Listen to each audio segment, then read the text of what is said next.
quiet week in Washington, wasn't it?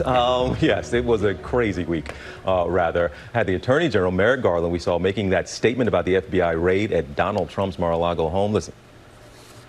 Just now, the Justice Department has filed a motion in the Southern District of Florida to unseal a search warrant and property receipt relating to a court-approved search that the FBI conducted earlier this week. That search was of premises located in Florida belonging to the former president. The department filed the motion to make public the warrant and receipt in light of the former president's public confirmation of the search, the surrounding circumstances, and the substantial public interest in this matter. Joining us now to discuss these developments is ABC Chief Washington Correspondent Jonathan Karl in D.C. And then we have ABC News Deputy Political Director Averi Harper right here with us in our Times Square studios. John, I'm going to begin with you. Yes, there's a lot of public interest, as we heard from the Attorney General there. We now know that it's going to all be unsealed, the search warrant. What do we think we're going to discover?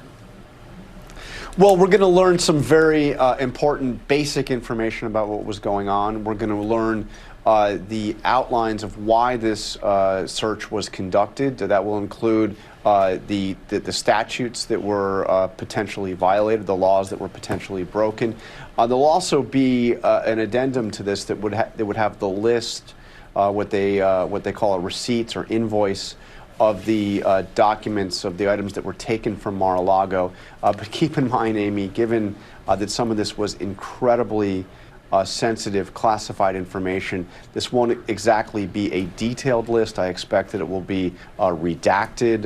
It's not going to, when you're dealing with highly classified information, even the list of that information can be classified. But John, we saw the hearing general come out. Did he do this in response to what he has already been hearing from the former president, President Trump calling this an assault, making some suggestion that they're kind of after him? Is this his way of responding, saying, hey, you knew we were after this stuff? Look, the fact that Trump has been essentially slandering, Trump and his allies, many of his Republican allies, have been essentially slandering the Department of Justice, slandering the FBI, accusing them of making an excuse to go down for political reasons, to rummage through himself. I think that he saw very much a public interest in setting the record straight and providing the truth about what was behind the execution of this search warrant, so that it wouldn't just be Donald Trump's lies on Truth Social that the world would know about. Where does it go next? There is a legal process here that may be quite lengthy, and we may find to be quite frustrating, because it may be some time before we actually learn what was going on here. It reminds me a little bit of the Hitchcock movie, North by Northwest, where you had all that activity going on. And it was all, in the end, it was all about what? It was about government secrets. And we never actually learned what those government secrets were. So I don't know, I think we're going to be frustrated with the amount of information that we're going to learn, and how slow it will come out. Leave it to John Karl. We love having you on, man. You even got some Hitchcock in on this. Yeah, It's a great movie, by the way. Yes. Hey, let's bring you in here first. Welcome to the program. Good to have you here in studio. Busy time in Washington, but we see what's happening with the Inflation Reduction Act. Yes, President Biden getting this through. Gas is below $4 a gallon now. His approval numbers have been pretty bad for a little while. Is this act going to help, and the falling gas prices going to help?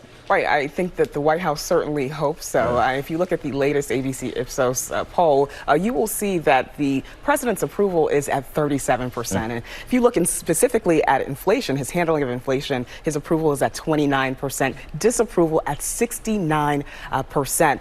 When I talk to White House officials, they are hopeful that with the passage of the Inflation Reduction Act, that Americans will start to feel the impact of that legislation, and hopefully those numbers will go up. But that, frankly, remains to be seen. Yeah, and we are going to be seeing President Biden, Vice President Harris, members of the cabinet going out and celebrating this Inflation Reduction Act. What is going to be their message to Americans, and do you think it will resonate? Right. They are going to be fanning out across the country, and they are going to be making the argument, taking that argument to the American people that they have been fighting the special interests, that President Biden and Democrats more broadly have been fighting special interests, and that Republicans, they say, have been siding with special interests and standing in the way of transformative legislation.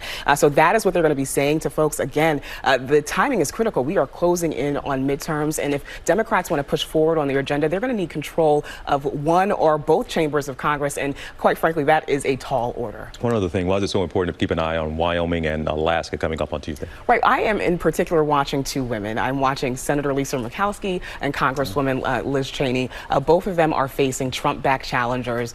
Both of them have been outspoken against former President Trump. And so we'll see what happens in those races. In Alaska, and this might be Lisa Murkowski's saving grace, is that there is a new voting system there. And in that primary, regardless of party, all the candidates will appear on the same ballot, and the top four will advance to November.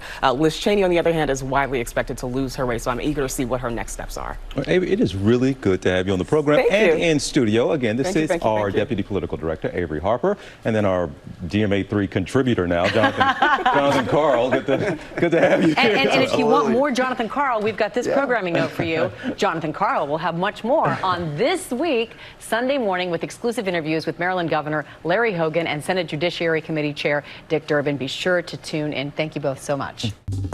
Well, hey there, GMA fans. Robin Roberts here. Thanks for checking out our YouTube channel. Lots of great stuff here. So go on, click the subscribe button right over here to get more of awesome videos and content from GMA every day, anytime.